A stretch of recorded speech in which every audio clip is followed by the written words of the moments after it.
Hey everybody, welcome back to Gardens the Untold Story. I'm your host Ken Somerville, my co-host Andy Lopez, the Invisible Gardener, and we're still talking on Andy's book. Don't panic, it's organic. We're up to chapter I think 19 now, and we're supposed to be talking about underground pest control, and that's a big thing here because I got gophers all over the place in the summer, and the farmers have to worry about cattle walking the field because there's holes everywhere. But you're in California, Andy. I don't know. You don't have any cattle walking around, so I don't know. Is that a big thing in your area? It's not so much cattle. I mean, over here it's really like horses. Okay. People go to parks, ride their horses. They break their legs because if they go into gopher holes, or kids running, or even bicycles, those things like that. The wildlife like the coyotes and mountain lions and those things, they could care less. Actually, they sit there and wait for their gophers to stick his head out. And Well, yeah, that's you know, lunch, man. It's a snack time for them. I had a kitty cat when I lived up Deer Creek. I had two two males, and the males were like lazy, But I had this one cat was a female. She was a hunter, and she would sit there like meditating, and the gopher would stick his head. Whoop! Yep. Holy cow! So Mother Nature has a ways to deal with all these things, and it's one of the things that I've learned from experience that's actually a big problem because us humans tend to destroy the ecosystem that's supposed to be in place to keep everything in balance. I mean, I'll give you a perfect example. Half the city in Malibu hates coyotes, Yeah. half of them, or mountain lion, or any predator, owls, hawks. They just like kill, kill, kill, kill, kill. The other half is going, wait a minute, they're necessary for the ecology, environment. You can't be complaining about gophers if you kill their predators.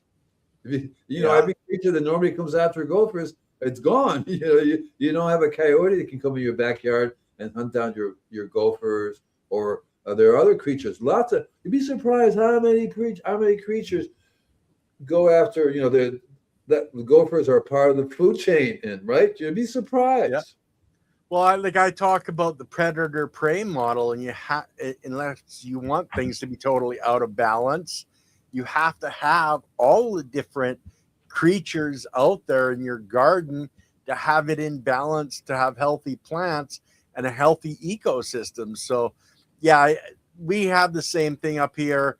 Like our cities, they don't want the mice running around, the coyotes running around, the skunks, but without them, you can never have that healthy balance in a natural ecosystem. But then, if you're calling a concrete jungle a healthy ecosystem, I don't know if you got the right point. Yeah, yeah. The thing that it's interesting when you're in a city environment is that you don't really have they don't they're learning about having an environmental ecosystem, but they really don't have it. It's not a very friendly wildlife environment for predators to come through and get the gophers, because they're going to have to learn to dig a hole like the gophers do to be unseen by by society, so to speak. They stick their head in a corner. So a lot of these places that have gopher problems here are just like a coyote or a mountain lion, or probably see. I live here. I have a family of hawks, Right. and a family of owls. And I run into a guy recently. He's really cool. It's an old surfer, and he says because he likes me. We're talking about predators, and he made this predator stand. A Right. predator stand. Do you know what that is? A pole that stick across the top for the hawks and eagles and stuff to land on. That is exactly right. Right. So all I did was it's a T, right? Like that. The T stuck in the Yeah. ground. It's high enough. I'm 6 foot, so it's about 8 foot. And owl will go sit there and stand there. Push, Yeah. scoop down, take any gophers that came up, stick their head up, push. Or so I think they take turns I have to build one, but they basically have all these trees around me, so that's their stand, right? The other Yeah. day, I'm in the garden, my cat's there, and I'm looking at this hawk in the branch. The hawk is still; his eyes were closed, And I Yeah. said, "Excuse me, because your eyes are closed doesn't mean I can't see you." He's looking at me like, "Okay, the gig is up." And I told my cat, "You do know you're being watched by this hawk, owl, do you?" And he said, "I don't see any owl anywhere. Where's the owl?" And the owl just then went woo like that, just to say, "Ha ha ha!" Big wings. Yeah. Yeah. Yeah. So we do have. That's one of the advantages about Malibu because it is a little bit water than. Forget about having owls and hawks in your neighborhood in L.A., right, or any of Yeah. the other Yeah. places. So we're a little bit more country than here. We have more trees and we have a bigger environment, but lately with all the fires and everything that's happened here, that environment is slowly disappearing too. When you have a whole forest burned down, when you have the whole ecosystem burned down, the animals have no real place to go. They can't go into the city and rent a hotel, right? You know what I Yeah. mean? So they have to find some. So I have a batch of parrots that live in Malibu. When we had the fire, they just went somewhere else, and then they came back again. So I always wonder, where did you guys go to anyway? So I think here what it is that because it's so big, they probably went to some other wild part of Malibu. Lots of mountains here, mountain ranges that Yeah. are untouched. So that's what they did. They went and hit up there in the mountains under big giant trees that weren't getting burned. But they do come back here because this is where they were born. For some reason, they like it here, and I'm not exactly sure why. Because I kept saying, "What are you doing here?" I think they're what do you call it? Civilized. They like things that humans give them Yeah. rather than stuff they get in the wild. We don't like eating mouse, but we will eat sunflower seeds. We will, what I mean? It's like anyway, so that is a big part of controlling gophers. Was whenever you have any particular infestation of any creature, you know that your ecosystem is out of balance. You know Yeah. there's something wrong. When you have so many gophers that you can't do. Like for me here in my property, I have one gopher. There's a family of gophers because there's a whole forest. That whole forest is full of gophers, and these guys do not have. Oh, don't cross that line there because that part belongs to Andy, right? No, it's Yeah. like I was here first. What's the problem, dude? Thank you for the carrots. Thank you for this onion. Oh, this is great. I said, well, can you share it? Can I? I don't mind sharing with you. I leave because I understand because they were here first. Hey, hi, who is this? Goat head gardener. Goat head gardener. Oh, cool. So we always want. I always want to start there, acknowledging that if you have a gopher problem, you really have it's a different problem. The gopher is just saying, "What's your problem, man?" You know what I mean? Because the gopher has I'm here for lunch, man. Yeah, perfect right to be there. And so it's a matter of understanding that what we have to do is we have to seek balance. We have to, I tell people we're nature now. We're taking over the role of nature, and we have to sort of figure out a way to allow all these creatures to come through and live here, like Garden of Eden kind of thing, where everybody's happy, rather than impose our rules on them. It's bad enough now that we have all these toxins that not only us humans have to deal with, but because we're such a bad caretaker, the ocean has to deal with it. The air we breathe has to deal with it. Trees, all the kind. So the wildlife has to deal with all these toxins, and the water is poisoned, right? The water is no good. If I was reading somewhere where the wildlife was getting sick because they were drinking city water. Now, why does that not surprise us, Andy? Why does it not, man? Yeah. So it's like I was thinking of because there are places like they have little lakes that they basically hold the water, or they have all kinds of people in their backyards who were giving them water because everybody's real hot. We're going to let the birds come and drink the water, right? We're giving some from our hoses, right? Yeah. And that is so the animals are just literally dropping from the sky. I don't know. I have no idea what's wrong with this hawk, or I don't know what's wrong with this. They found a dead cougar the other day. and it has to do with the poor animal can't even eat their normal food without getting poisoned. Yeah, pretty much. But You know, let's we're supposed to there are be talking questions. about underground pest Yeah, control. So gophers. yeah, well, But there's other a things. lot of other pests that are Yeah. underground, above ground. But let's talk about, say, gophers and rabbits. Um, if you're having a garden, what are some of the things that you've done, Andy, to help stop them? Well, when I started doing this in my house in Miami, Florida, there was always some creature coming around, and I said to myself, there's a reason why, like in this garden here, they're not. There's certain things they're not even touching. They go through there and they go, I'll take that, I'll take that, and so to me, it's because they have a very high sense of smell. A lot of the Yeah, underground creatures, like the gophers, are not. Their vision is not the best. It's their smell, so they can yeah, smell things. And so, one of the things I learned to do is to key into what causes them to. Oh yeah, right. So I was using essential oils at one time, but that's way too strong. You have essential oil, lavender or whatever. You can really hurt yourself and hurt the animal because you don't want to hurt the animal. So what I'm doing in my garden, I have 30 different kinds of herbs. They don't right. they don't touch any of them. They don't touch the peppermint or the spearmint. They leave the lemongrass alone. You name the plant, they leave them alone. As soon as I plant lettuce, they're gone, or carrots, or anything that I can eat, that's gone. Yeah, Potatoes they ate, but everything else is still there. So what I'm doing is to uh, is to tell them in my way, because the way animals and creatures in nature, they mark their territory, right? So with the right. smell, so I figure, okay, smell. So that's what I do now. So I have, for example, the other day I made a really cool batch of lemongrass, Hmm. lavender. I was going with the L's. Okay. Lemongrass, lemongrass, lavender. There was a couple other type of. Oh yeah, I was, of course, I had garlic cloves in there. I had about 12 different garlic cloves. I'm starting to grow the garlic, which is interesting too, because I planted some clove the other day. The squirrel came, pulled them out. Oh, I can't eat that. I said, well, at least put it back in again.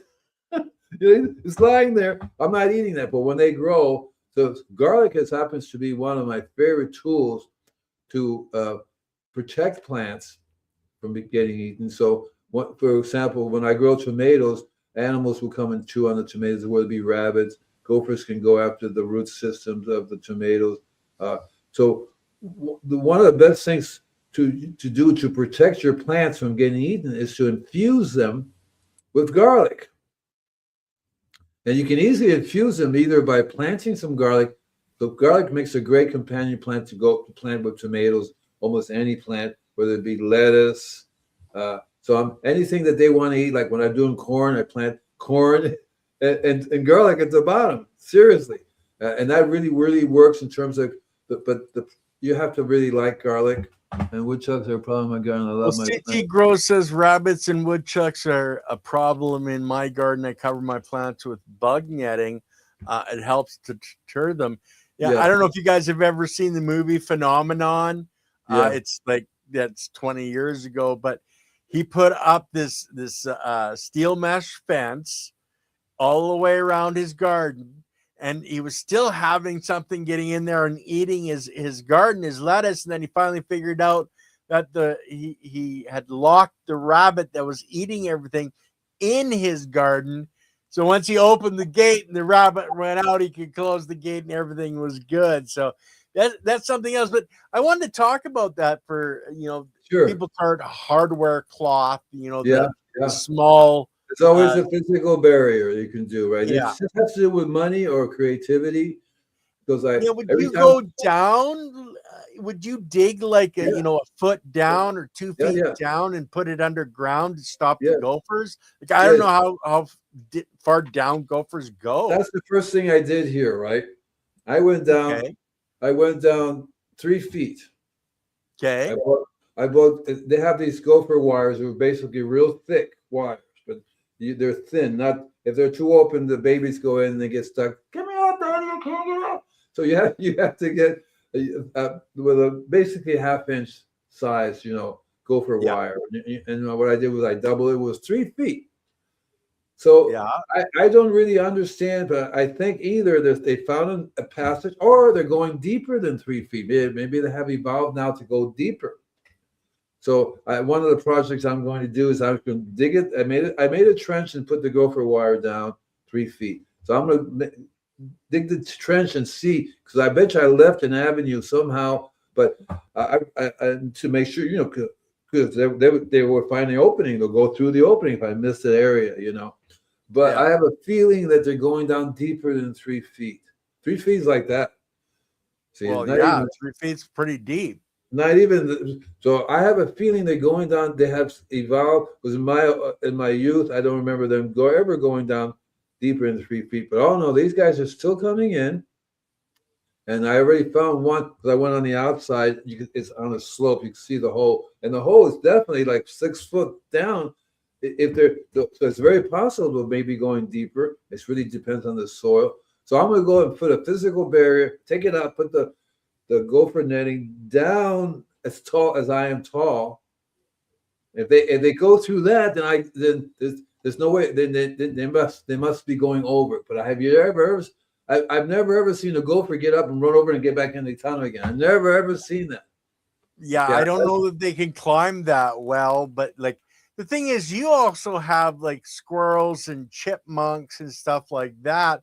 Right. So is it the actual gophers or that is causing the problem, or is it the other creatures that are The causing way I can tell what's going on is really simple. It's both, all of them. The gophers are having a great time, and so are the squirrels. I don't have any. I haven't seen any rabbit come by here yet, but I hear there's lots of rabbits all over the place as well. So, Yeah. But I definitely have proof.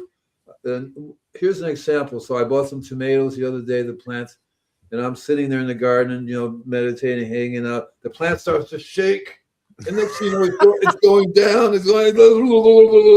I go, okay. That sounds like the movie Caddyshack, the Yeah. gopher that's pulling the stuff down, That was a gopher. And I said, thank you very much. And I was at the time, I'm going, gee whiz, that was a gopher. And I've never really seen it.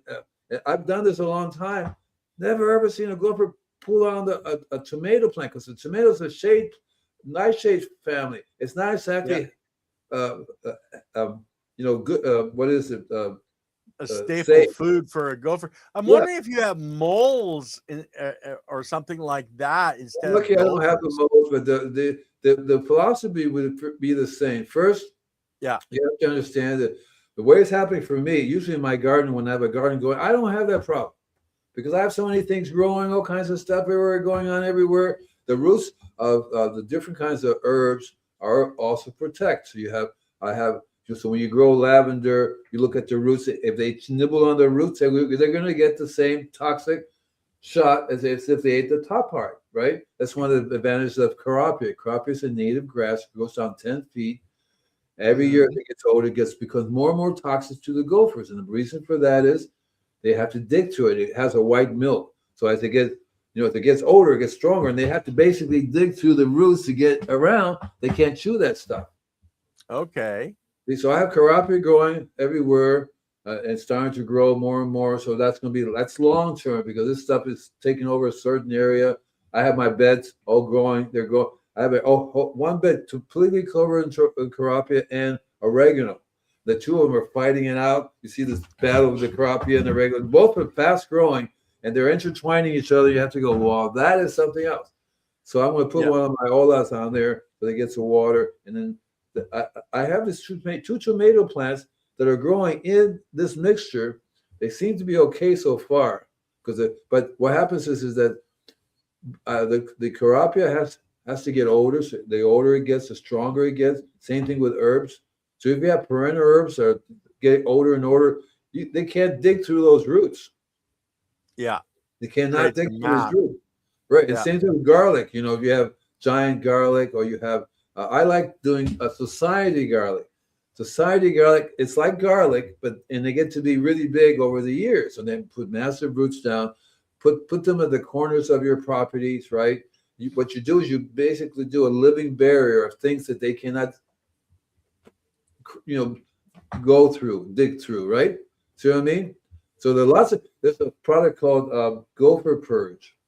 So Gopher Purge comes up like that, got those things, but it has this white milk. The gophers eat it, they die. The problem is that white milk also is Gopher Purge is also very fire. Poof, it goes up in the fire. What is it? Rib Dr. Elaine Ingram. Rest in peace, What Dr. happened? Elaine Ingham. She passed. I believe it's 2 weeks ago now. Oh Dr. Elaine no. Ingham passed. Yeah, Oh no. I was hoping to meet her someday. I never really met her. Gee yeah. whiz. It's very unfortunate. She did a lot for the biology and understanding Yeah. biology and what makes plants grow, and it's a sorrowful loss. And we all have to just keep sharing the basic information that she was teaching, that it literally is, guys, it's all about the biology, whether it's in the soil, in our plants, in our own bodies. It's all about biology. We have to, have the strength to keep talking about it and keep pushing for this Yeah. knowledge to get out there, and Yeah. it affects everything. People are dropping like flies. That's what happens when you get to be old.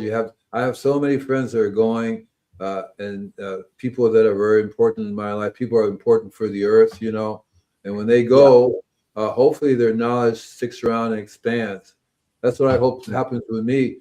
I want to find people that like what I'm doing and take it and run with it and expand it and go with it rather than start over again or forget it, So Well, that's I'll all. tell you something, Andy. I know when I started this journey, like about 6 years ago now, everybody, when they're talking about anything about biology, it was microbiology or microbes. And in That the was me. last year or two, everybody's been going biology, biology, biology instead of, microbiology or any other term. They're just lumping it all together because literally that is how it needs to be looked at, because it's all the same damn thing. All Yeah. biology is The just whole earth. biology. The earth is one big biology. That's what it is. The Yeah. earth is biology. You can't go anywhere on the planet unless you wear a spacesuit. But anywhere you go, the Mount Everest, the deepest ocean, all biology. It's just different form. Everything Yeah. is biology, biology, biology, biology. Right? What is it? Yeah, she said groundbreaking microbiology and a leader in the regenerative agriculture. Yeah, yeah. Yeah.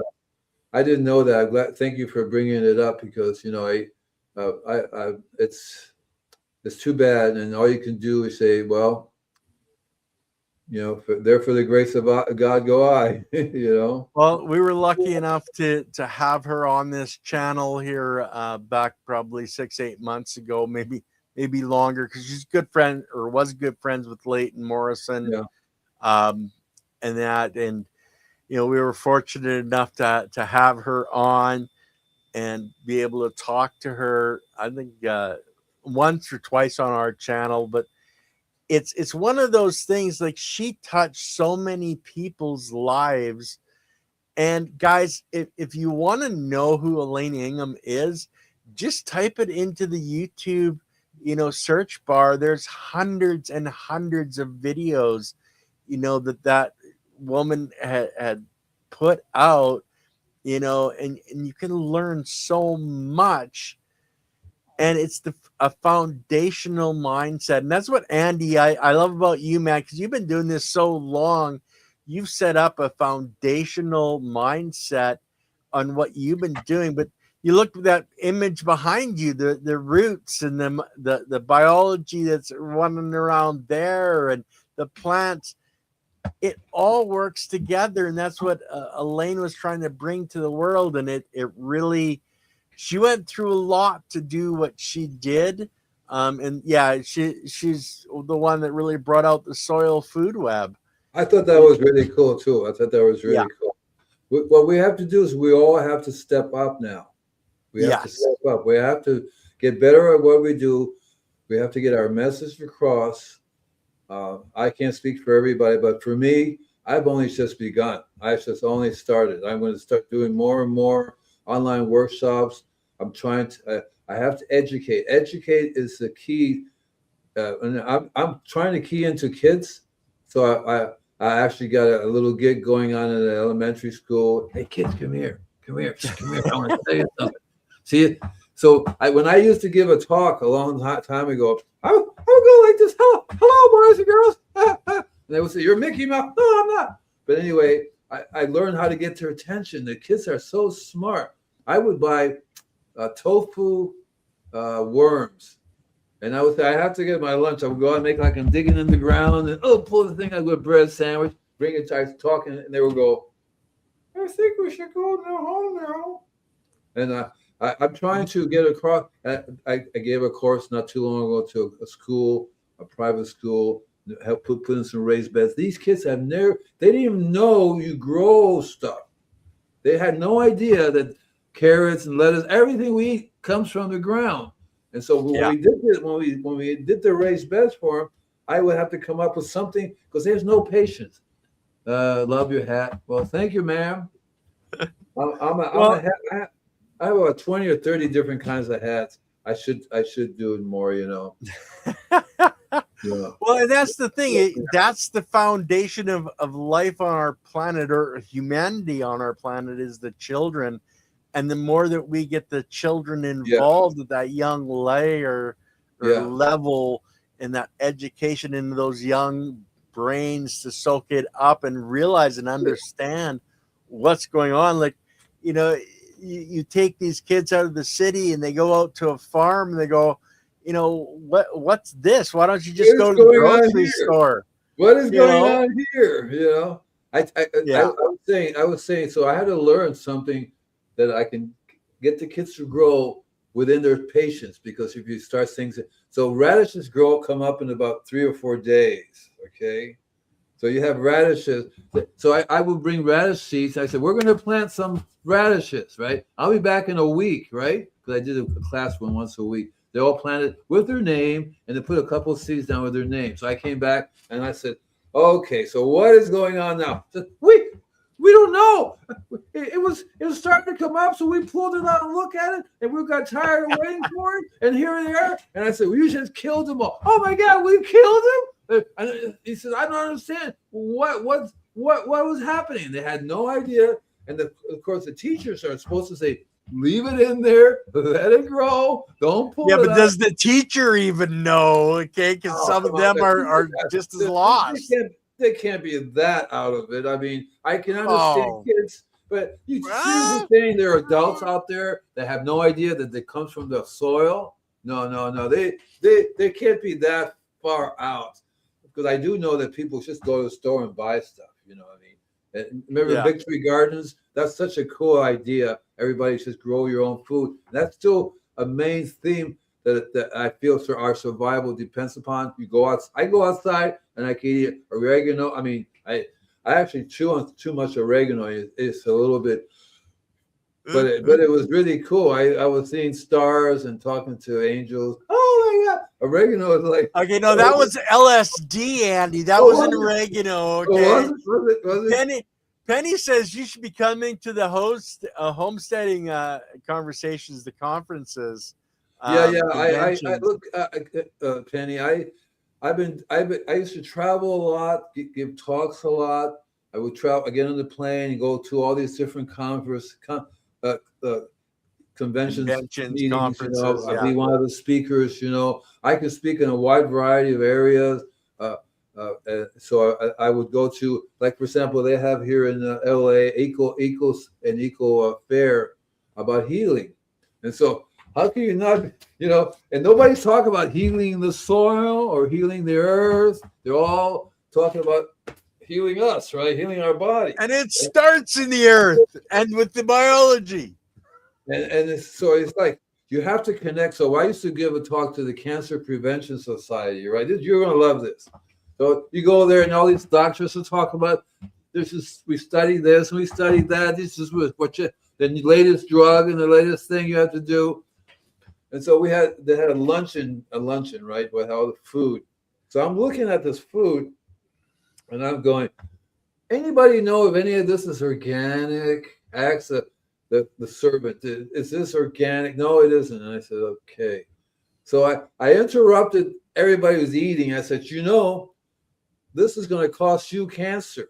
This food that you got on your table is going to cost you cancer. And we're all here talking about the latest cancer prevention while we eat stuff that's totally chemicalized. The spray. I used to carry with me a pesticide detection. You can put it on the food. Look at that. Right there on your lettuce. I mean, that's why I don't go to restaurants. I asked, is this organic? And I've been reading about reports about lettuces and vegetables that are not grown organically, full of pesticides, toxic. Yeah. So that's why it's important you grow your own stuff. You learn how to cook from what you grow. But let's get back to so what I do is I've learned to use the biology against them. It doesn't hurt them. It doesn't kill them. Right. It's just so I made a mixture of lemongrass because I cut some lemongrass. Also, you can make a tea. Lemongrass tea is cool, but lemongrass has got that amazing smell, right? Right? Yeah. Hello. Right. This amazing smell. So I took some rosemary, clipped a little bit of rosemary, and I got some cloves of garlic. I had to buy cloves of garlic because, like I said, these squirrels are pulling up every clove I put in the ground. They go, "Oh, garlic," and throw it away. I go, "What?"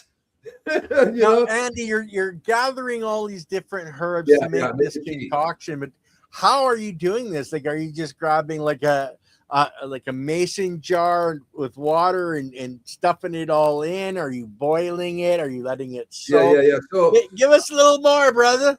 So when I was in high school, I used to make these mixtures, so it was real easy to do. So I had a big pot, and you fill it up with distilled water. You don't want the city water, right? Fill it up, and you basically put enough stuff in there. And then you take some cuttings of whatever it is you got growing. So I happen to have lots of stuff, and I can blend them all together, or I can just concentrate on lemongrass. I basically will cut it, put it in bring the water to boil, put the herbs in there, and then turn it off and let it simmer. Let it sit there. You don't want to boil. You just bring the water to boil, turn it off, put some cuttings of lemongrass, rosemary, whatever it is you got growing. I have citronella plants. Citronella, for crying out loud. You know what citronella is? They make a pesticide out of it to control fleas and all kinds of insects from citronella. So every herb, let's see, there's spearmint, you have peppermint, even parsley. All of them have an amazing ability. Once you make a tea out of it, and then you let it cool down, you run it through a strainer. You have a little round thing, you strain it through, put it in your spray, and spray the plants with it. And so I would spray the plants with it, and I would pour it. So it has a strong smell. I would pour it into the gopher tunnels. Hey, hello in there. Here's some for you. And they do not like it. They do not like that at all. I actually really like that idea of putting it right in their tunnels. Yeah. Really, and if you put a little mini fan, you can blow it down through the tunnels. You can trace where their tunnels are, man. Find the other spots because you could smell where their tunnels are. Yeah. So as a kid, I would do the weirdest things. I would have a big speakers. Yeah. Run a wire up in the house, put the speaker on the ground, and I would play, all kinds. Boom, boom, boom. I heard Celine Dion is one of the best things you can play because everybody just runs away. But that's on the same principle because the frequency, the sound will deter them, but they'll be back. Because if you're using something that scares them away, they will be back because this is food, this is water, this is where I'm going to go to. In the long run, you'll get tired of this cycle. Scare them away, they come back. So I do that right now because I would like to have some vegetables that I can eat. Some things that I can eat. These people like radishes. Anything that I can eat, they will go through. And it's not. I haven't seen any rabbits, but I'm expecting rabbits to show up any day now. They have rats here. There's of course the gophers and the squirrels do their thing, and there are lots of other creatures.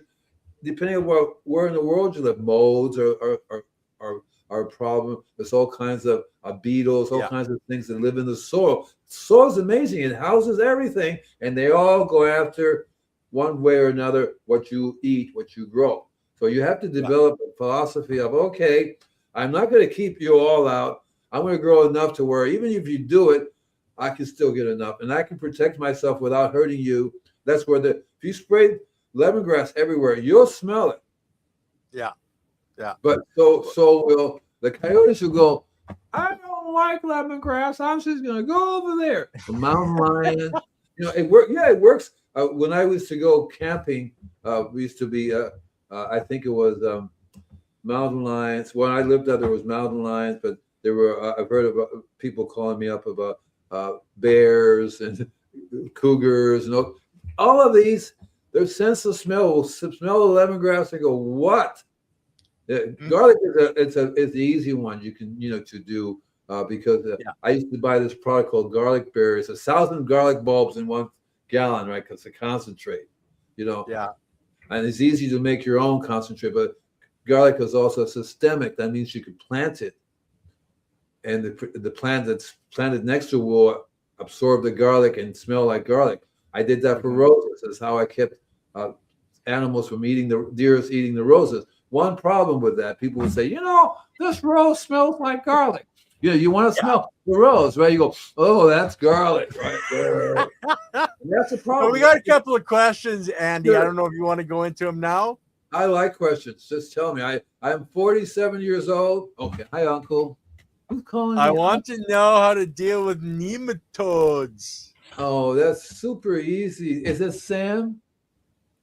Yes, super it's Sam. easy. And that's again, it comes down to biology. There are beneficial nematodes which will go after bad nematodes. I'm assuming you're talking about bad nematodes because there are also good nematodes.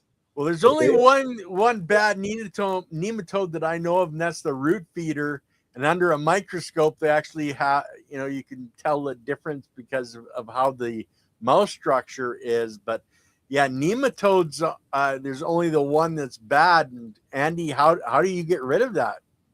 You can actually, you don't have to go out and buy nematodes to attack the nematodes. What you get rid of, the way you get rid of, you increase your soil biology. You have to understand that anything with, like a nematode, basically the soil biology is not there to control it. The soil biology really does control. It keeps it getting from an infestation of ants, from infestation. When you have grubs in your soil, you don't have enough soil biology to deal with it. So that means the grubs take over, diseases and pests. So all it has to do, if you have nematodes, that just mean you need to increase. I bet you're not adding. Who asked that question? It was Sam. Sam, are you adding any soil biology to your soil now? What is it that you're doing? Samuel. Come on, Samuel. You're there. Well, and nematodes, and this is something I found out when I was got into beekeeping, because one of the predators in beekeeping, they actually their larvae fall into the soil in their pupa state, and they live in the soil to grow up to come back into the hive. They're called a hive beetle. And if you have healthy nematodes in the soil underneath where your beehive is, the nematodes actually eat that larvae, and then you actually stop the cycle of their life, and you no longer have hive beetles. But yeah, Right. there's if you're adding biology and you have a healthy ecosystem in your soil, then those root feeding nematodes, they get driven out because there's a lot of other prey species in that soil that'll eat them, and specifically them, and leave the other nematodes alone. So it's all about that biology. It's all about having that ecosystem, whether it's underground or above ground. It's just like our gut biology. If our gut biology is bad, we don't digest food properly. You have to have the biology. You have to have that going. Oh, I got the wrong one. Let's see, where is it? It was Serena that said she has a cat's. It was moved on me. She says that her secret to underground pest control is cats, and that's one way to do it. You have an animal that goes after him. My cat used to go after him all the time. He'd sit there and grab a gopher or bring rabbits home with me. You want to pay? You want a leg? I go, no, thank you. You know, so but so they and some of the questions, like squash bog, can nematode control squash bog? That's this one there, right? Yeah. And it's nematodes. It's just one of the. But basically, what you're saying, can the sergeant control this? When in reality, you have the whole army full of different things that can control it. And that's the key. So you want to have an army of biology that will pick out the best thing that control this problem. Yeah. You don't want to. So if you think you can buy nematode, I always thought about that too, because you can buy these different types of predators and let them loose. That's different. Yeah. When you let a predator out that will go out and get stuff. Nematodes is a predator, but it's in the ground. But why don't you let the whole biology system go after them? Because they're all predators. All of the biology there will do it. Just a matter of fact, if you make really good compost tea and you increase the bubble, and you have all the trace systems in there, you have all the microbiology in there, you can spray that. You can soak the ground with that. That will control it. As a matter of fact, one of the ways that the biodynamic system basically tells you is that, okay, so you have bad nematode. You want to get some manure, make a tea out of it, and put it in the ground. Yeah. The biology in the manure will get rid of any of the bad nematode. But in truth, what you really want is to make the soil so healthy, so rich with all kinds of biology that the nematode cannot survive, cannot handle being. They will go someplace where it's easier to survive. That's what you got to do. Learn to make the best compost. And the person who asked that question didn't answer me as to whether you have to be adding biology to the soil all the time. City water kills it. We know that. And we talk about that a lot. So that means that you have something that, hey, Jacob. Jacob is my new assistant. Oh, cool. Andy, let's go to this next question. Andy, will birds eat the Asian jumping worms and army worms? What other ways can we keep them from destroying our soil? There are birds that will do that. Not all birds. So the birds are specific. You'll find that some birds will go after them as opposed to others. So you always want to have a good aviary around, good bird population around you, because chickens will tend to do that as well. But again, what we need to do is you need to see I'll give you an example. So when I do a spraying, it's a super biology mix. It has so many different things in there. I can encounter different problems in different houses. So I can go to your house and spray the very same mixture for nematodes. I can go to the next person's house and spray the very same mixture for the different types of beetles that they're having, or whatever, or diseases. The very same mixture can control and deal with all these different type of pests and diseases without even changing the formula. Well, because it's all biology and it's all about making your soil actually healthy. Because once you have that ecosystem in the soil, and Serena, you've been watching us and following us for years now. I think most of your soil is probably very, very healthy, and you're not going to have a lot of these problems. But for other people, if you have compacted soil, if you don't have enough organic material in your soil, if you're not using mulch layers to keep that soil moist, and then you're going to have these continual problems where once you have all this in place and you keep a healthy soil and a healthy ecosystem in your soil, 99% of these problems that we're talking about, they disappear. 99.9. Yeah, you have the predator-prey cycle going in the soil. You have a healthy ecosystem on top of the soil. Same thing with our bodies, right? Exactly. Same thing with our bodies. You can't concentrate on one vitamin to supply what you need for your whole body. You have to have, and as a matter of fact, biodiversity. Yeah, as a matter of fact, it's better not to buy vitamins, better to eat vitamins. Yeah, get them from your plants. Yeah. Yeah. Now, Serena wanted to talk about this story. One time we had a vole. We found the hole and put a water hose in one end and a box at the other end and trapped it, then took it out to the lake and released it. So that's another option, guys, that you can do is trap these things that are bothering your garden, move them to another area. Most people aren't going to want you to do that because they have their garden somewhere else. Okay, yeah, like Andy. But these are options that people do use. Okay, live trapping. Here's my thought on it. Okay, so they're very territorial. You take them out, put them in another territory. What are you doing? You're starting a war with a. You just attack, and they won't survive. They will attack by the locals that are there and kill it. And so that's not very nice. The best thing to do, let the little guy in your territory, but you have to tell him or her or it. This is my area here. This is my area. You stay over here. You do whatever you want to over there. But and the way you tell them that is that they have to go through this jungle of biology to get at what they want, what you want. The other places are real easy. They just, oh, there's food here. Oh, this is going on. Oh, look at that. I can eat that. I can eat this. Whereas in my place, I have to go, let's see. Oh, God, I got to go through this again. Right? You have to start at your fence line and your outer fence line. That's Andy, right. That's and right. get the life and the stuff that they naturally eat out there abundant enough where they don't need to come into your garden. Right. So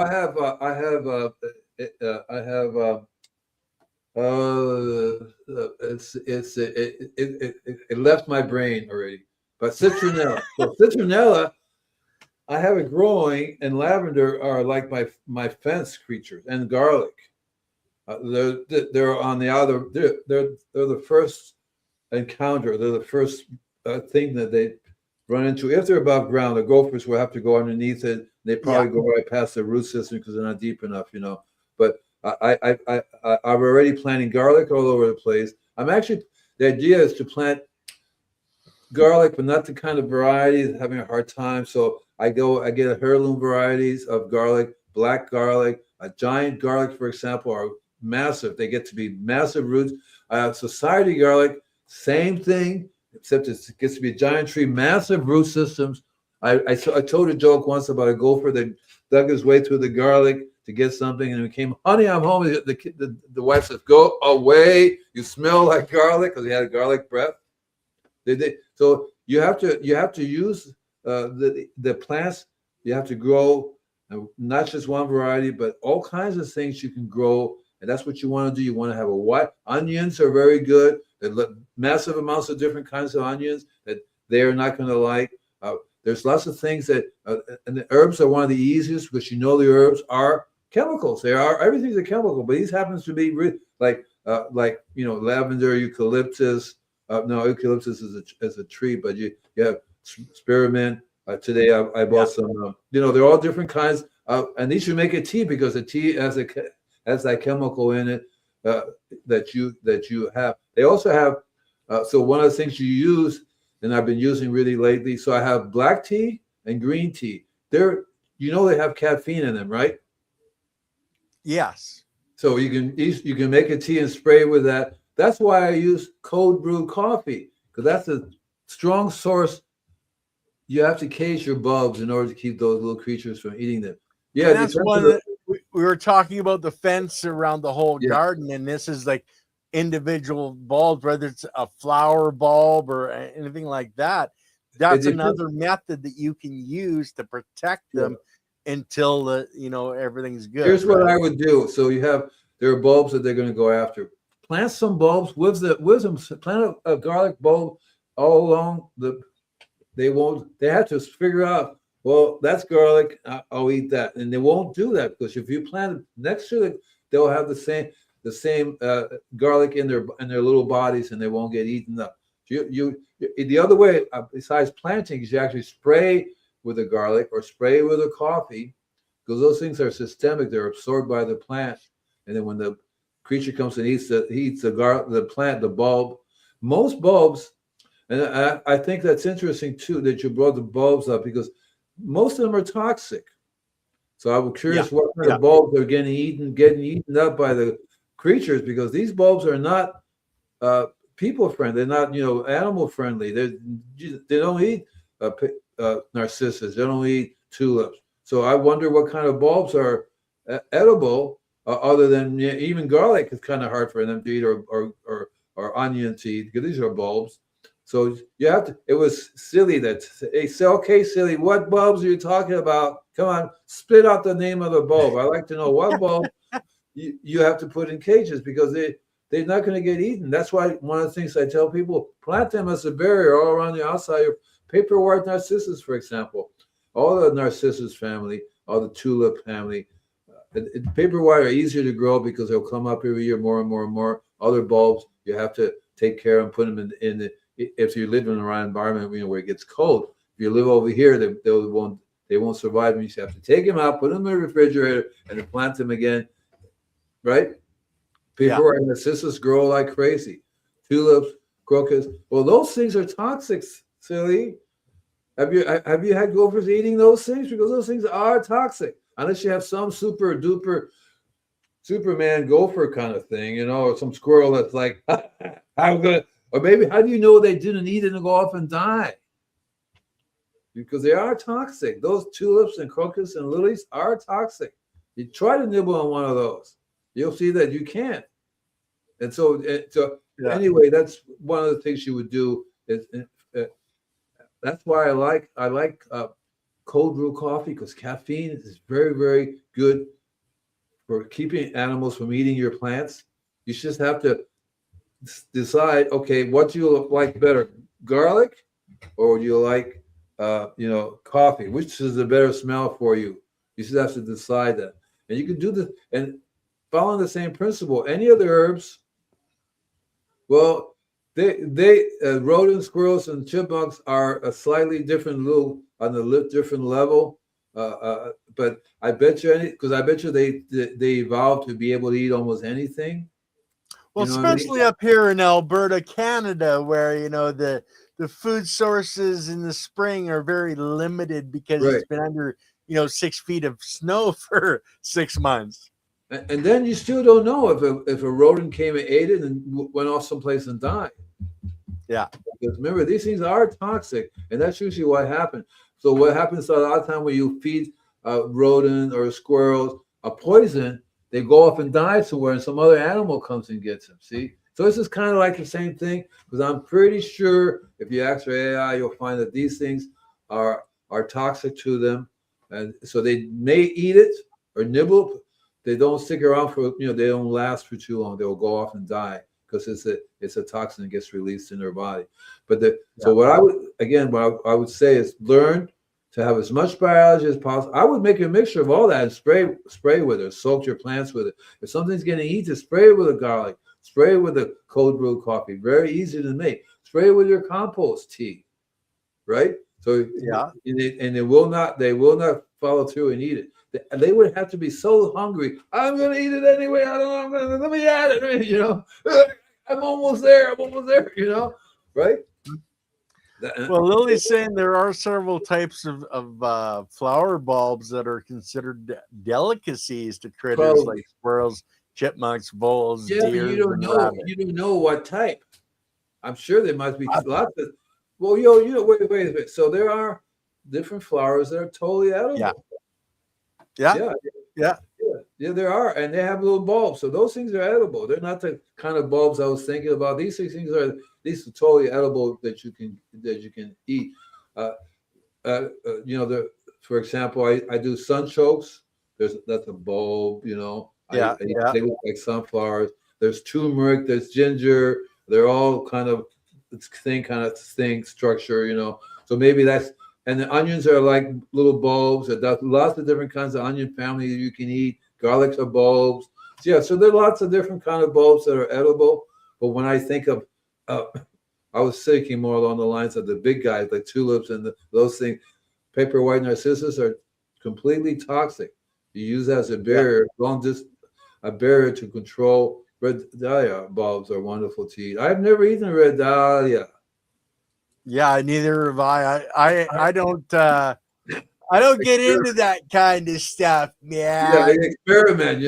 I would if I was younger, just to see how high I would get. Oh, look, the red dahlia. You eat a little bit of that, and you start talking to the trees. Oh, Yeah. So Well, um, it's not so bad talking to the tree, but when the tree is talking back to you, that's when people think you have a major problem. today I was out doing my thing, and this tree. Where have you been? I haven't seen you because I missed a month, and I know every month. I said, I'm sorry. I was hugging the tree and everything. And Jacob would tell you, hey, Jacob, you still around? Because he went with me today, and he saw me hugging the tree, and I was talking to all these other trees. I said, where have you been? Yeah, He's tell me. saying laugh out loud at you, Andy, okay? Jacob, did you or did you not see me hugging the tree? Come on, tell the truth. Don't have to lie. It's okay.